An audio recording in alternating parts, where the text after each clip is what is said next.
Hello! Kaninang gabi, pumunta kami sa Burj Khalifa. Yan nga, ang tagal-tagal ko lang din na-upload ng video. 3 months ago pa yung last video ko and kailangan ko nga siyang i-continue para hindi makat yung application ko sa YouTube. So baka sabihin nila hindi na ako active. May katrabaho ko, si Mark Bustos. Ililink ko na lang yung account niya dito para ma-check nyo din yung mga photography shots niya sa Instagram niya. Magaling din siya. Buti nilang may nakatrabaho akong photographer din. So nakaka-relate din siya sa mga topics na kinukwento ko at ako rin nakaka-relate. Nagplano na kami actually mga 2 months ago pero hindi natuloy kasi lagi nga kami hindi pareho ng schedule. Kaya ayun, sakto nagkapareho ng off ko, siya naman off din. Natuloy kami kahapon, tinuloy namin yung lakad, pumunta kami sa Burj Khalifa. Ang problema wala kaming model, napakahirap pag wala model.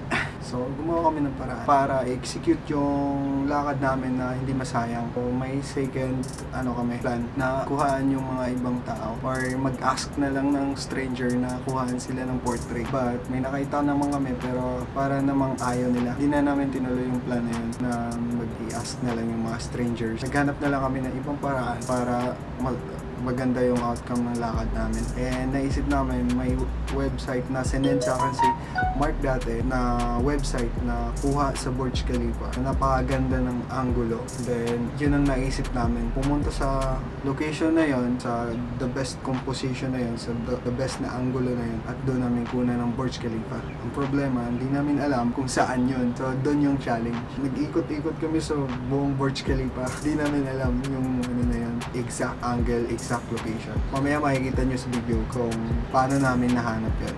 So, let's go! Check. Ayan, mga idol. So, yun. Kasama ko si Mr. Mark. Kumukuha na siya ng pictures. Simula nung pagdating ko dito sa Dubai, matagal na akong di nakapaglakad-lakad dahil sa pagka-busy. Naging busy kami sa work kasi starting ka pa lang. Kailangan mga training. Nakwento ko kay Mark na mahilig din ako sa photography. So, na-share din niya na mahilig din pala siya sa photography. At sumakto, trabaho ko siya. So, yun. Matagal na kaming nagplano, mga months ago, matagal na. So ngayon lang natuloy. Ngayon, naisingit pa rin namin kahit na hectic yung mga schedules. Nakakatuwa dahil mas magandang mag-shoot pag may kasama ka. Nakakapagkwento kayo ng mga magandang shoot. Hindi sumipot yung model namin dahil may pala siya, may trabaho. May model kami actually. So ginawa na lang namin. Kahit wala kaming subject, pumunta pa rin kami dito. Baka makakuha kami ng mga magagandang kuha. And si Mark. Mark, batiin mo naman yung mga Hi fans. ano masabi mo sa hindi sumipot yung model natin eh. Kaya nga eh. So nagbabala kami hanap na ng impromptu model pero sinawap lang makakagawa nun. Ayun yun nga, naghahanap kami ng kuhaan dito na i-approach na tao. Eh parang wala pa eh. So nag-aabang na lang kami. So abangers muna kami. Abangers muna kami. So umano lang kami. Tsumechempo. Pero maganda yung Burj Khalifa pag may wide lens ka. Pero ngayon, may wide lens nga ako pero kit lens naman. Ito yung laging gamit ko. Prime lens, pero pang malapitan lang siya kasi 50mm. And kailangan namin nga ng model para dyan. So ngayon, may mga instances talaga pag sa photography, minsan yung plano hindi natutuloy. So kailangan mo maghanap ng paraan. Okay ba setup ko? Ayos ba? Suwabe pala setup mo. Try ko yung bago kong lens na 18-205 ng Sony G lens. Although f4 siya, hindi siya recommended for low light. Pero pwedeng i-work on. Ito maganda yung ko. Parang Kanina no? frozen birds. Ayan, may show na naman sa sila. Iba na to. Panalo yun po. Itong ganda ng Pag na-edit ko na yung video na to, i-upload namin yun. So yun, may ano na naman sila. May show na naman sila. Kaso dami tao ay na. Hindi, pwede tayong mag-backdoor doon sa kabila. Pero walang tao. Baka may Mas tao. konti. Dito nagpo-congestion yung mga tao eh. So doon sa likod, medyo konti lang. May spot doon. Woo! Wala kami model. Sayang, dapat pag kung nasa Dubai kayo or nasa Dubai kayo, sabihan nyo kami. Add nyo na lang kami para maging model namin kayo. Kami sa kabilang side. Shut up and kiss me daw. Nakabangga kami. Sabi niya, shut up and kiss me. Nakabangga naman. Okay lang, mabait naman yung babae. Kunan mo na. Kanina may show, di namin nabuton. Maganda kumuha dito ng B-roll mamaya. Ito sa may show. Kaya sa tingin mo, mga ilang minutes? Ang alam ko, ang interval nun 30 minutes. Pero mga in the Kailangan next natin 15 minutes. Sige, magantay tayo ng ilang minutes. Enjoy mo muna yung view. Ganda pa naman panahon.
Kano kaya sumakay dyan?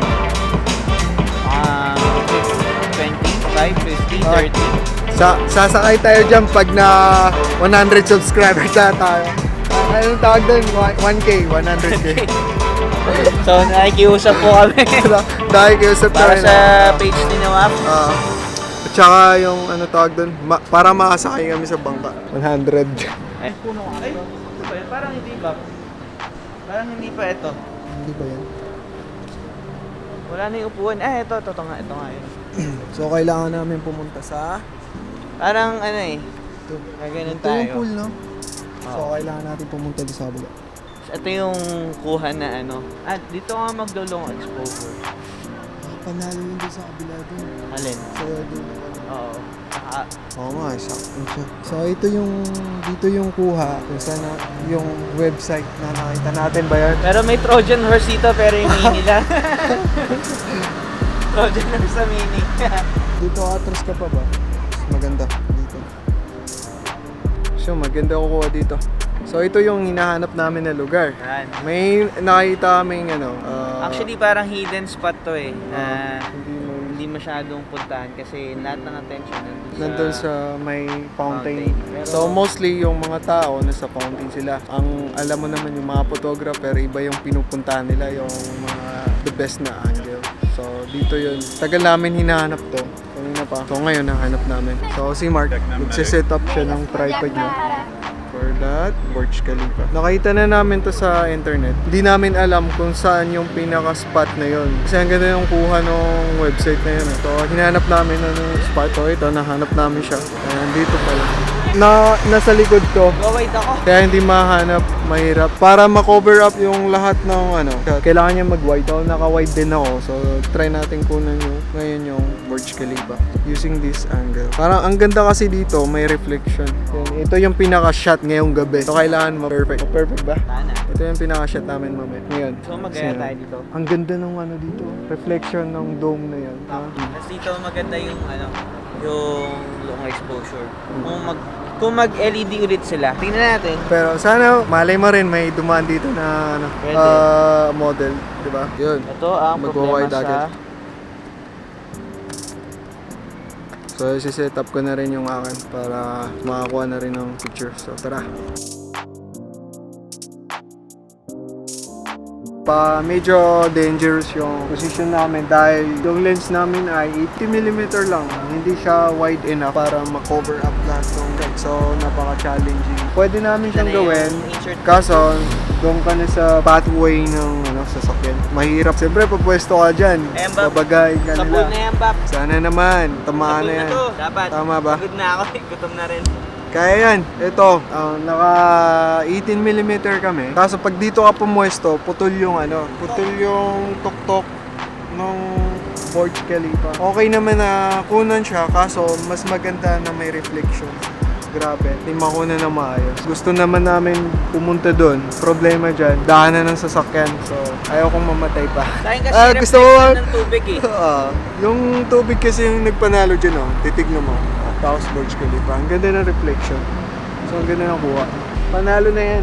Tapos na kami. Sa pool. Uy, patingin. Wow. Sige ba, paalam ka na. Salamat. Hit the like button and subscribe to O, ayun. Siguro, mamaya, pag nag-edit na kami, kuha na namin yung hinahanap namin na shot. Kasi hinahanap na namin yung location. Pero hindi pa natin masasabi dahil doon tayo titingin mamaya sa post-processing kung sharp ba siya or maganda yung angulo. Makikita natin. We will see. So please, sana yung suporta nyo kailangan namin para magpatuloy yung mga vlog namin at ma-share namin sa inyo yung mga upcoming shoot na mga gagawin namin. Baka mayroon pang kasunod. Suporta lang ang kailangan namin. So please, like and subscribe. Mag-comment na rin kayo kung may mga suggestion kayo na pwede namin gawin. Like challenges, boring location challenge. Ganun na challenge. So, tsaka person namin na may model na next time. Oo. Kung mayroong manunod na taga Dubai, Abu Dhabi, Al Barsha, hanapin nyo na lang kami sa through social media. Follow nyo kami sa Instagram, si Mark. And yun, Mark, paalam na tayo. Salamat. Salamat. Next time. Sana tuloy-tuloy yung panonood. Shukran. Grand Katiran.